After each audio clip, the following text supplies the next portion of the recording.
I love the ground on which his feet stood. I love the ground on which his feet stood. Wherever he went, the air grew sweet. The air was filled with light and love. Wherever he went, the air grew sweet. The soul was filled with light and love.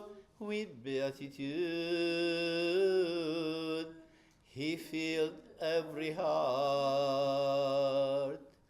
I love the ground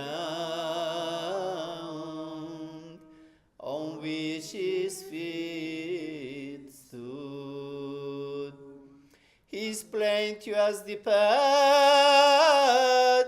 and makes us understand the reality and the truth. He explained to us the path and made us understand the reality and the truth of this life and the afterlife. I love the ground on which his feet stood. He told us that in childhood we played, in adolescence with passions we burn ourselves. In the mature age we should understand. He told us that in childhood we played, in adolescence with passions we burn ourselves. In the mature age we should understand. I love the ground on which his feet stood. I love the ground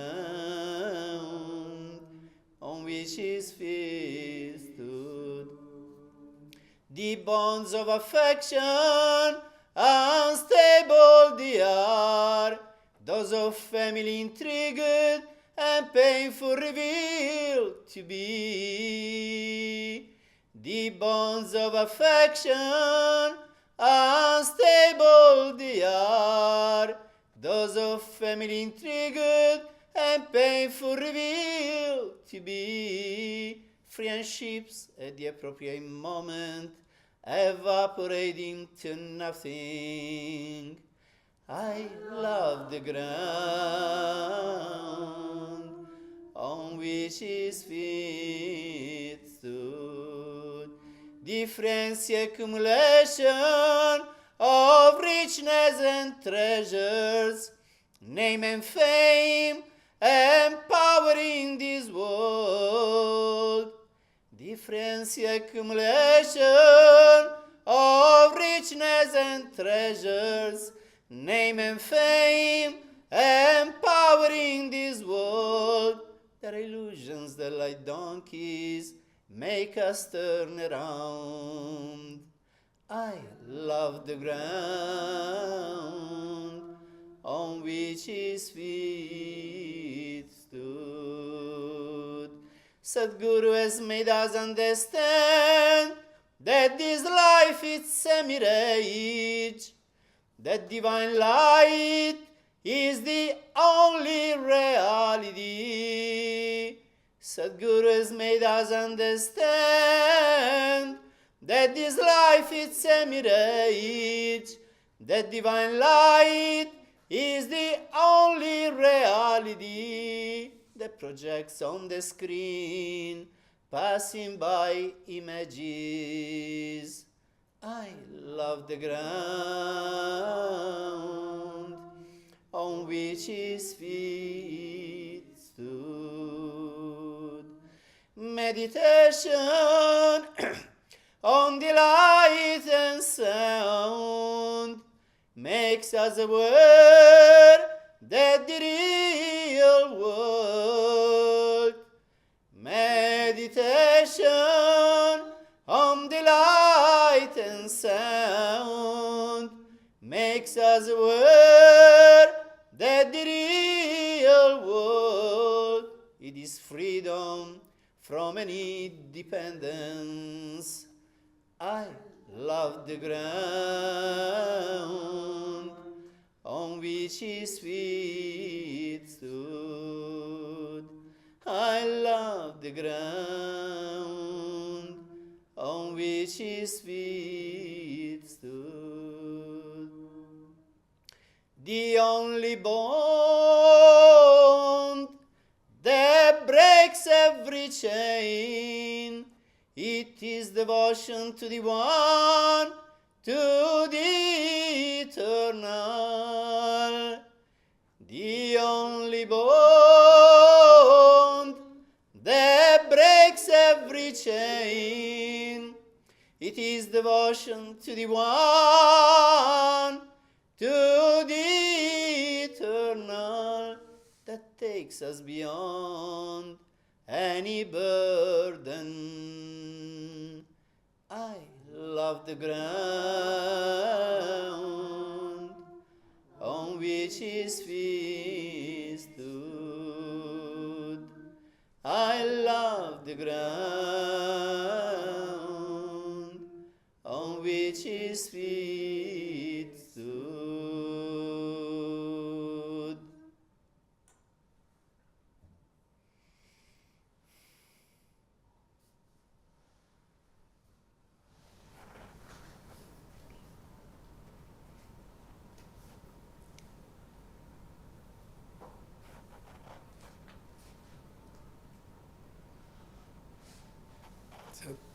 To begin this satsang, I want to tell a story, which sometimes I say.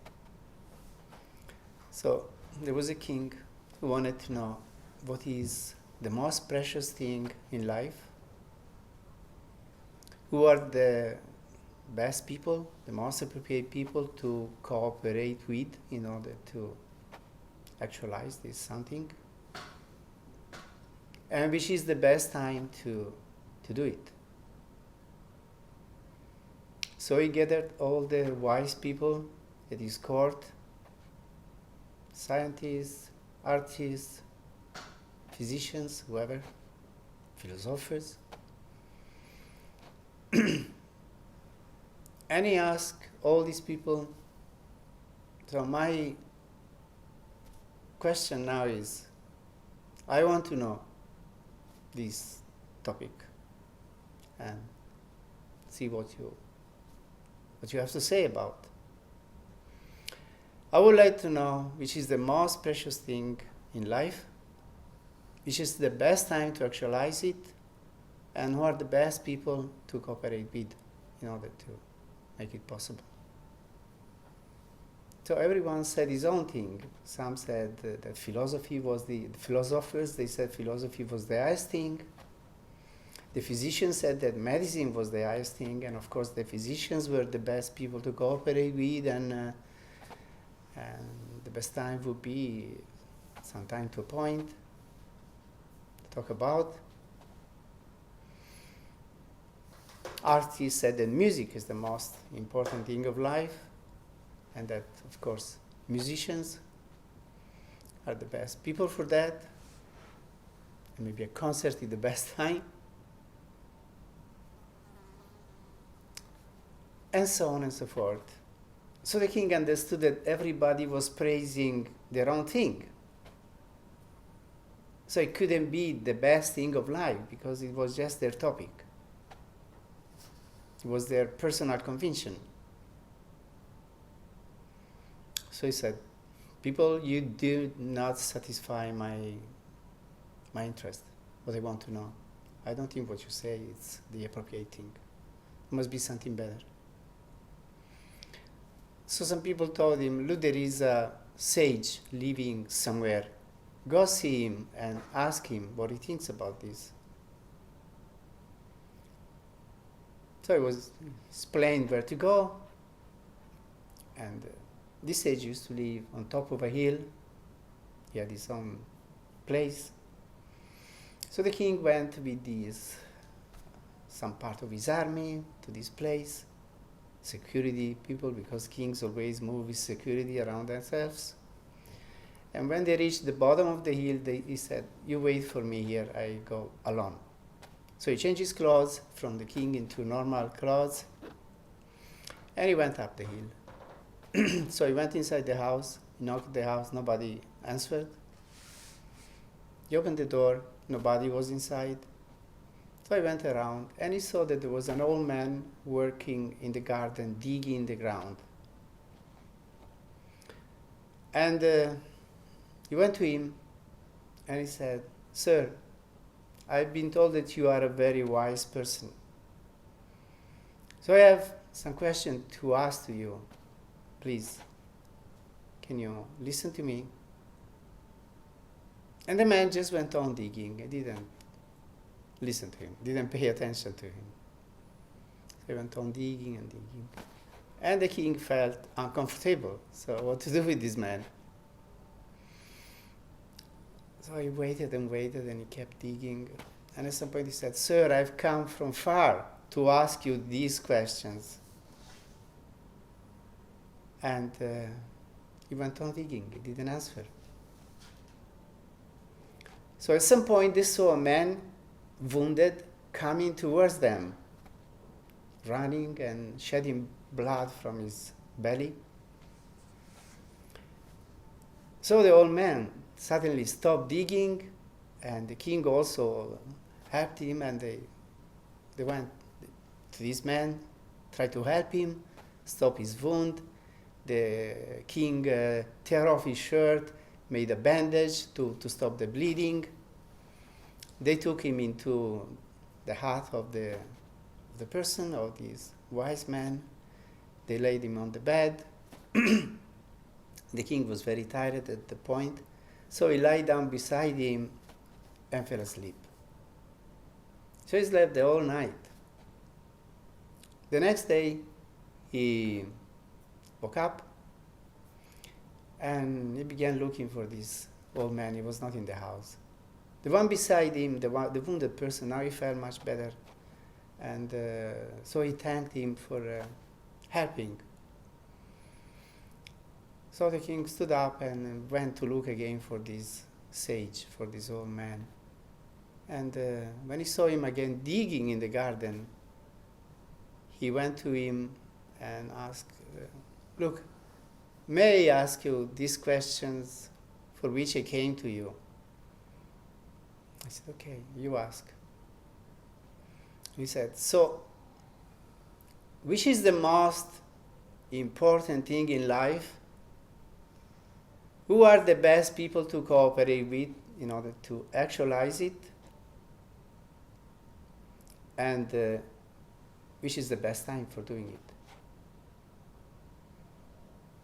So this king said, I already answered to you about this. And the king said, I don't remember you answering. And anyway, what was the answer? He said, you see, when you came here, the day before, when he was digging, at some point the king told him, may I help you digging? He saw he was very tired, this old man. So he told him, okay, you help. So he left the king digging the ground. So when, at this point, the sage told him, you see, when you came here yesterday, the most important thing to be done, it was to help this old man digging. And the best person with whom to cooperate was me. And the moment to do it, it was just then and there. That was the moment. Then that man came, that wounded man came. He was the most important thing to do, it was to help him in his condition. So we did it. So, just know that anything is the most important thing in life. Anything you are doing at any moment is the most important thing in life. So if you do it with this understanding, with this attitude that anything you're doing is the most important thing in life, and the people with whom you are in that circumstance, they are the best people with whom to cooperate. And the best time is just then and there. So if we live our life with this attitude, then our life is fantastic. It's an incredible adventure. But if we live it as most of the people live it, without any attention in here and now, what we are doing just now, then life is meaningless. Nothing is good. Nothing gives us pleasure. So when we are at satsang, like in a situation like this is the most precious thing in life. The best people to cooperate is just we, here. And the best moment is just this. There is no better moment than this. In the whole history of the universe, I don't say of humankind. So if we live our life with this attitude, then life is wonderful. If we live our life understanding that everything is unimportant, nothing matters, nothing has a value, then our life will be valueless.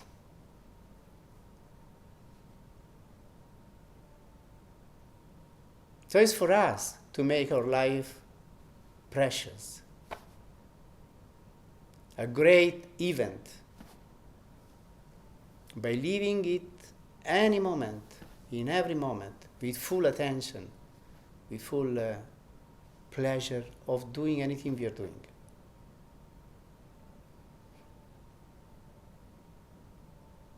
So in this song which I just sang, it begins by saying, I love the ground on which his feet stood. It's a song I wrote in praise of my master, of course. And my relations to my master, for me, was the most precious thing of my life.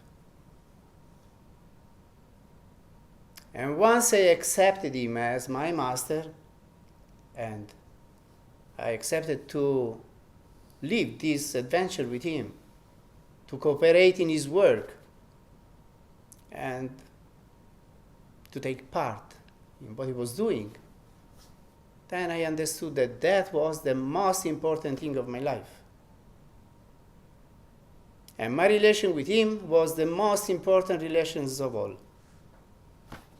Neither relation with my mother, with my father, with my brothers, or my wife, my daughter, was as important. I understood that that was the most important thing in my life. And the most precious thing to be done, it was cooperating in his work.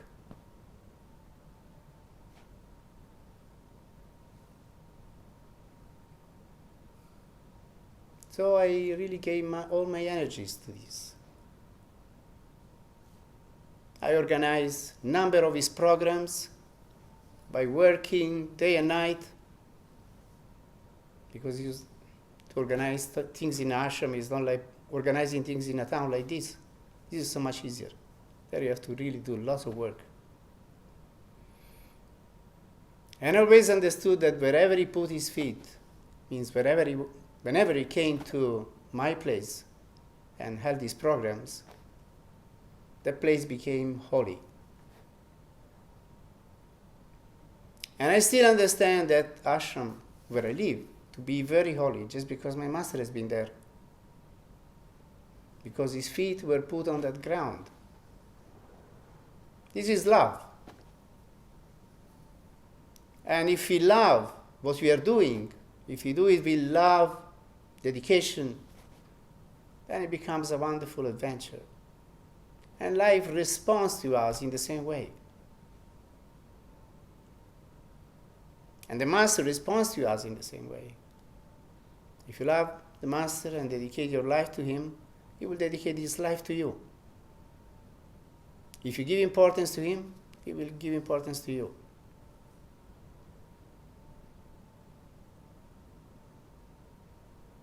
And whenever I was with him, either in my place or in India or in any other place I've been with him, the United States, in Europe, other places, it was always like this. All those events, they stand out as the most precious thing of my life. The pillars that hold my life. And all those memories which I gathered in those 25 years, both with Master Kirpal and then with Sanji, they are my life. What gives value and makes my life precious. Because I really took it so serious. And whatever he asked me, of me, I did it. I never postponed, I never refused. Refusing was out of my understanding. Refusing anything that he asked of me.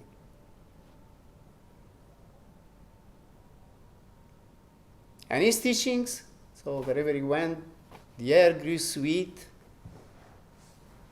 the soul was filled with light and love. That's what I experienced always.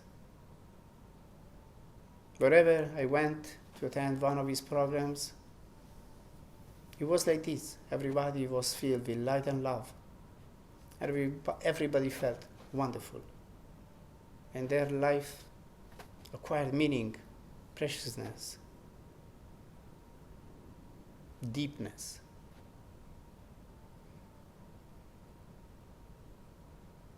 And he always gave us his satsang, his teachings. He explained to us the path and made us understand the reality of this life and the afterlife.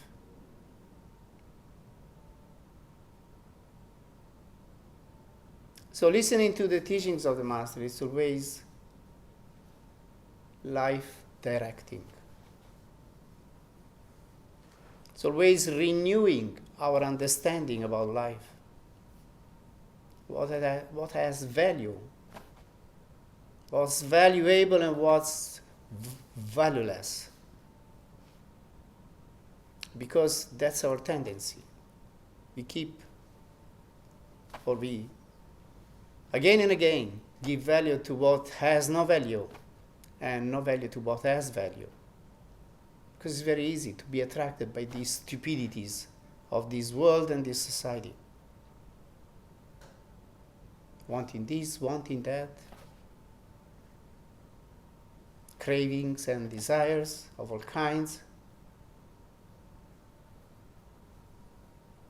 But in order to realize the supreme truth of existence, we have to give priority to that. Put it above anything else. So reduce at the minimum our involvement with the world and dedicate all our energies in this direction. And this is what always my Satguru said in Satsang. Realizing truth is above all. Realizing yourself for what you really are is the goal of life, is the purpose of life. That's why we exist.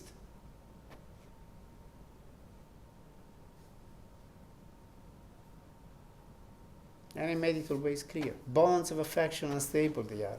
Those of family intrigued and painful revealed to be friendships at the appropriate moment evaporate into nothing.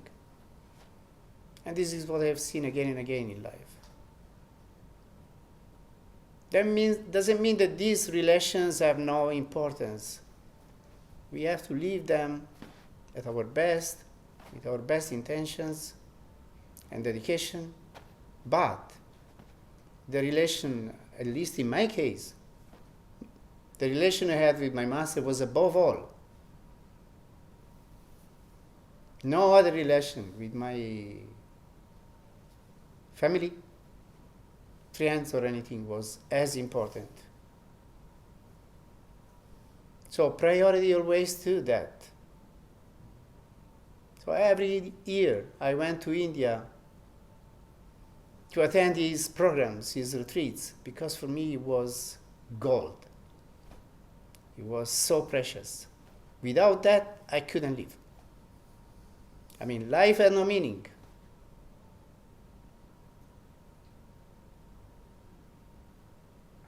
So my story with my Satguru was a wonderful story, so deep and profound and so true.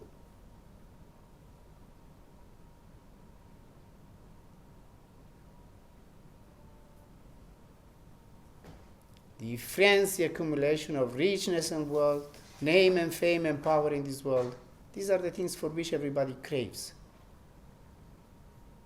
More and more, never enough. So where you have time for anything else?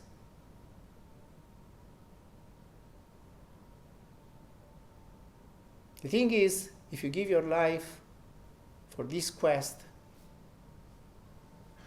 then your name will become glorified anyway. But in the true sense of the word. Not just because you have a big car, or you have lots of money, or you have many women or men, whatever, according to what you are. Big house. Not because of this, but because you have a value as a person. Because what you think you say, and what you say you do.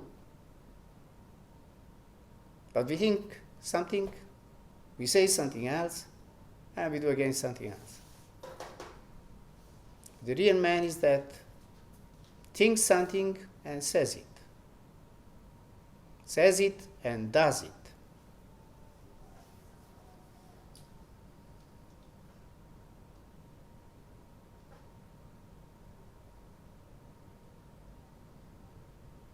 Satguru has made us understand that this life is a mirage. The divine light is the only reality that projects on the screen of this life all these images that we see. Life is like this. It's like a movie. You go to a movie, you see images on the screen happening. You identify yourself with the image, you think you are in a real something. But it's not real, it's a movie. Which is projected by a projector in the back. Light projects these images. The same is life. There is a divine light that projects these happenings of existence. But they're just passing by images. They come and go. They are not real.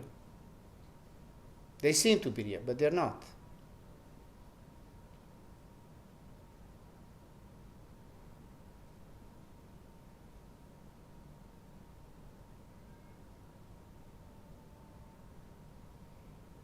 So it's very important to be always aware of this. Be a bit detached from the facts of life. Be an observer. Don't identify yourself as much as we can. Because then we suffer. We suffer for nothing. Because anyway, things come and go. Nothing stays. Everything happens because we need a lesson. We need to learn something. So when something happens, we have to try to understand what lesson do I have to learn from this? Why it's happening to me? What do I need to learn? What kind of change do I need to implement in my life?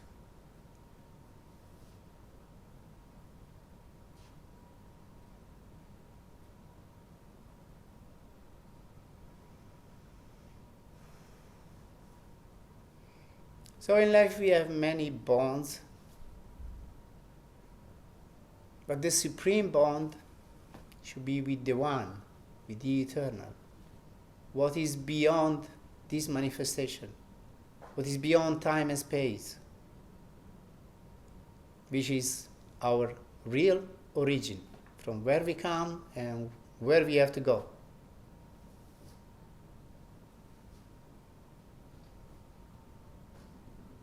So it's very important to keep this awareness in life. That we go through so many situations because we need to grow and learn things and grow. We don't have to be superficial. We don't have to be banal people, unreliable people. We have to be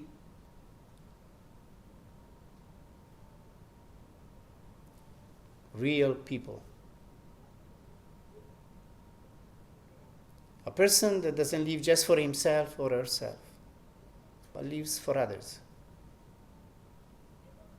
And finds pleasure in helping others and using his own energies, his own talents for the service and well-being of others.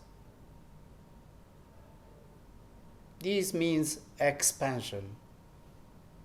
The opposite is contraction. So we should become broad beings, not contracted beings.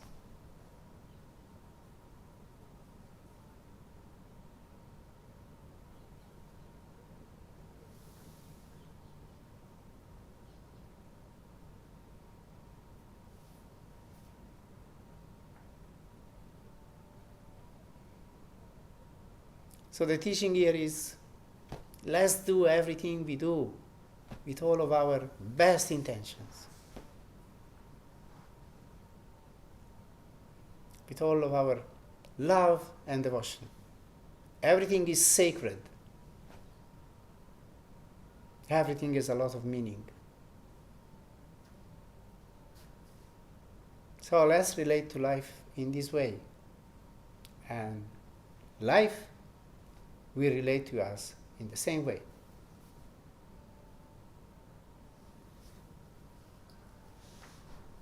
What we give out in existence, the same thing from existence comes back to us.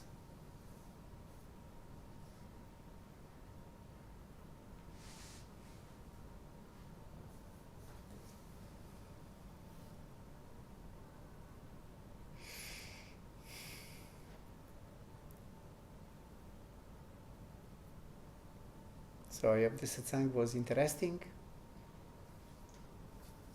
meaningful, appealing, stimulating.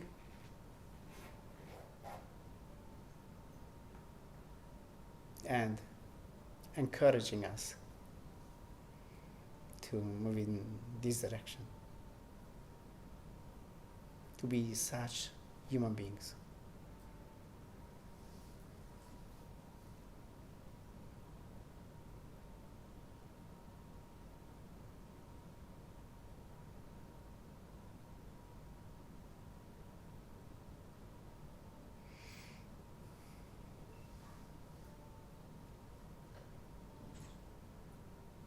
Thank you for listening. God bless.